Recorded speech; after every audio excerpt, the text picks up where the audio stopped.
Hi friends, come along with me as I turn these adorable bird napkins into this beautiful faux rice paper. All right, let's get going. I'm sure most of y'all have seen this before, but I like to show it just in case there's some new people here that haven't seen it.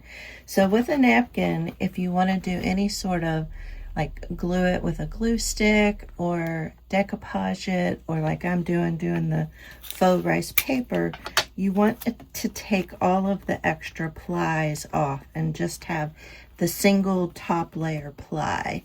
And on the packaging, sometimes it'll tell you how many plies there are, and I think this one is actually 4 ply.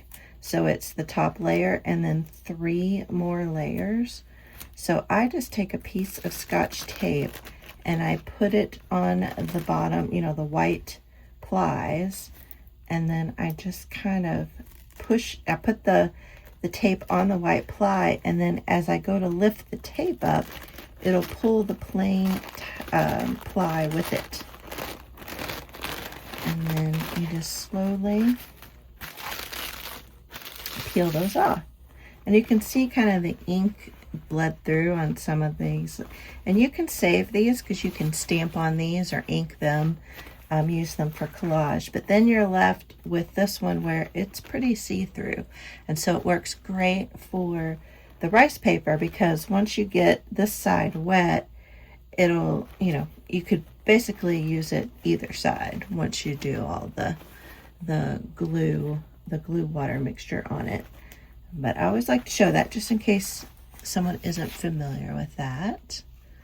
On to the next step. I have tried using some of this shiny side of the freezer paper, and we'll see if that works. But then the other thing I have definitely done before is I just cut down some of these plastic bags from different stores, like this one's from Dollar Tree. And I have the napkins I showed you how to take the backing off of. And I just kind of lay it here so I can kind of eyeball how tall I need to paint. So I'm going to paint on here a rectangle. And these are a little bit smaller than normal napkins. So if you have bigger napkins, you'll need a bigger piece of plastic bag or freezer paper. I'll do the freezer paper next, and we'll see how that looks. All right, and then I find putting this face down, I kind of get better results because the shiny side is on the pretty side of the napkin, if that makes sense. But then I do come along and I put another coat, and you'll want to paint lightly because you could rip the napkin. So just keep that in mind. I think I've used those foam paintbrushes before, but I find that those absorb the glue too quickly, and I just find using just an big old paintbrush. This has become my faux rice paper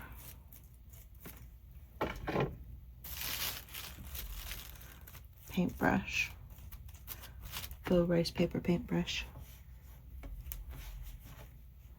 That's why I love working on these glass mats. I can just wipe all the mess off. Okay, so you have a nice coat on there, and then I go along the edges of the napkin, and just kind of curl up the edges, because this will allow the napkin to release from the paper bag much easier. I find if I don't do this, the napkin essentially kind of gets stuck to the paper bag, And I'll definitely get tearing of the napkin when I don't do this. And you definitely want to put a good coat of the glue water mixture on the bag and then on top.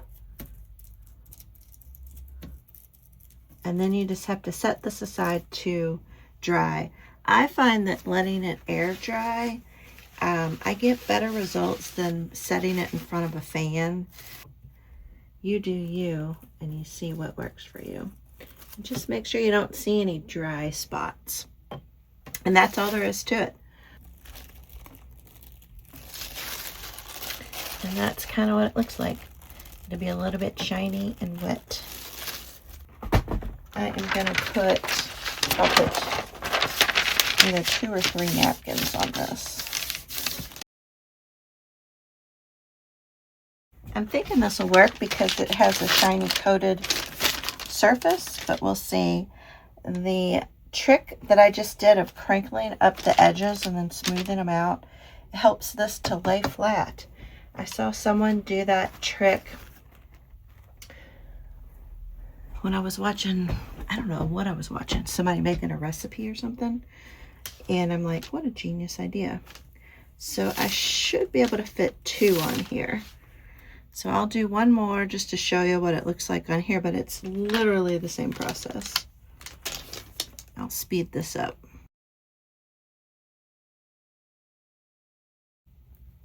I found that if I stand up over the thing, I can kind of see the glue.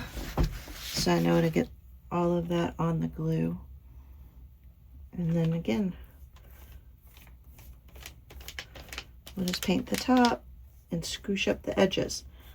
So let's see, hopefully they'll turn out good. I have run out of my faux rice paper mixture, so I thought I would make it on camera with you.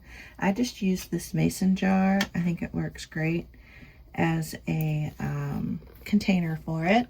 It keeps it airtight. So my recipe, I am just doing equal parts just Elmer's glue and water, and I just eyeball it. So I'm just going to put some glue in here.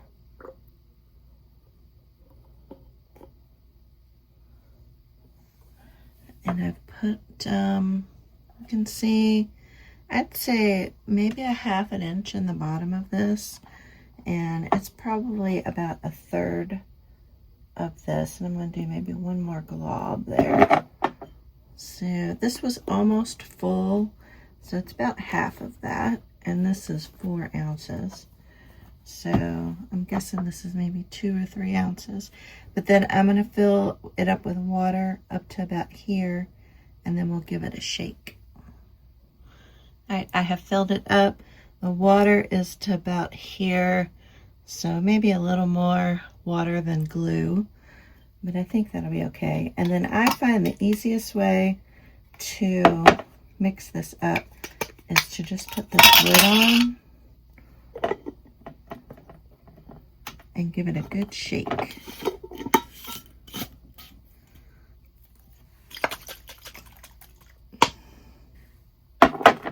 And then I will check the consistency of it and see if I need to add either more water or more glue.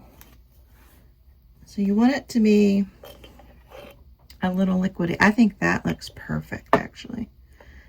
All right, I am good to go. All of the napkins have dried. So let's look at the reveal.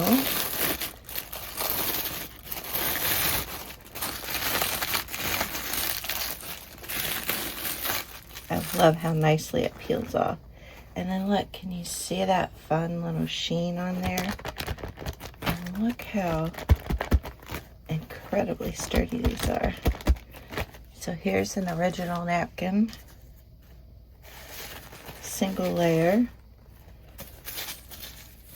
And here it is turned into faux rice paper.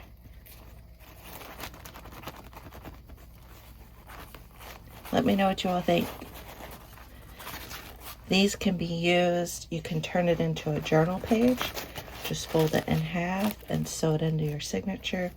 You can cut them in half and have some tags. You could cut them this way and turn it into a pocket. Those would be really cute pockets.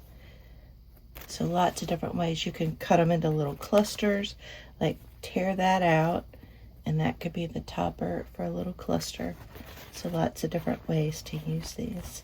Before I wrap up this video, I did want to show pulling this off of the freezer paper, and I really like the shine on that. Hopefully y'all can see that. It's really nice, and it has really nice. So I am wondering, I might even like the freezer paper. See how nice that peels off? I might like the freezer paper better than the plastic bags, and they're reusable. So like I reused these already once, but I feel like it gives it a little bit shinier kind of look, and it's really transparent. I mean, like, look, you can see my hand through there. So I mean, I'll probably continue to use the bags, I guess, but I also, and then this plastic bag is shiny as well. So, but some of the bags I used, they weren't as shiny on that side. So you'll have to maybe play around with the different bags and the freezer paper. But I just wanted to let you know that kind of my closing thoughts was I had not used the shiny side of freezer paper before, but I really like the results. And then this is a bag from a hotel, like you put your laundry in, and it's really shiny, and I really like that one too. All right, guys, well, I will wrap up here for good, and thank you all so much for watching, and keep an eye out, because I'm planning to put these in my journals, so I'll show you how they look inside as a journal page. All right, thanks so much for watching. I'll see you all in the next video. Bye.